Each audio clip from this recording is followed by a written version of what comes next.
بسم الله الرحمن الرحيم.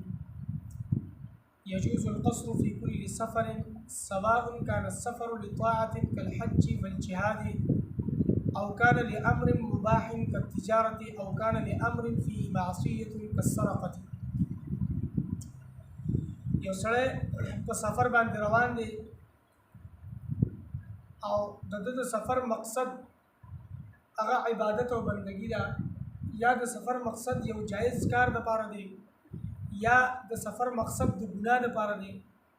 نو دې ټولو باندې د سفر احکامات مرتب کیږي. لکه یو سړی د نیک کار د پاره روان دی، لکه حج روان دی، عمره روان دی، جهاد روان دی، تعلیم و تعلم روان دی، تبلیغ کې روان دی، نو دته هم د سفر احکامات متوجه کیږي. او کان لامر مباح یا یو جائز کار د پر روان دی، ک تجارت لکه تجارت لا مزدوري له سره روان دی او د سفر چې کوم حدود دي دا غیر بار ته وشي، نو دا مسافر دی. اگر که تجارت د پر شي خو مسافر دی. او کان لامر فی معصیه یا یو سره د ګناه د کار د پر روان دی، کسرقه لکه خلال روان دی، خو دیوم دغه حدودونه بار ته وشي، نو دیوم مسافر دی. دا حاجی صاحب یا مجاهد یا تبلیغ والا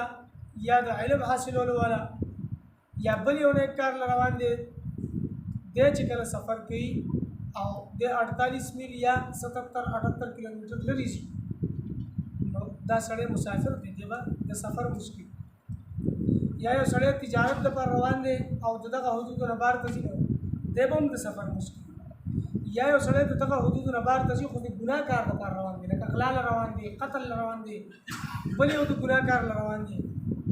نو دا مسافر دی او دیبا هم د سفر مشکل. يجوز القصر في كل سفر، جائز د قصر لکه کمواله د مس هر یو سفر کې، سواء كان السفر برابر خبره ده کوي دا سفر لطاعت د اطاعت لپاره د نیک کار لپاره کله حج او جهاد لکه حج او جهاد، او كان لامر مباح یا د یو جائز کار لپاره وی ک تجارت لکه د تجارت لپاره روان دي، او كان لامر یا د یو کار لپاره روان دي فيه معصیه چې باقي ګناه ده کسرقه لکه غلا، او بیا د مسافر دی په باندې د سفر احکامات مرتب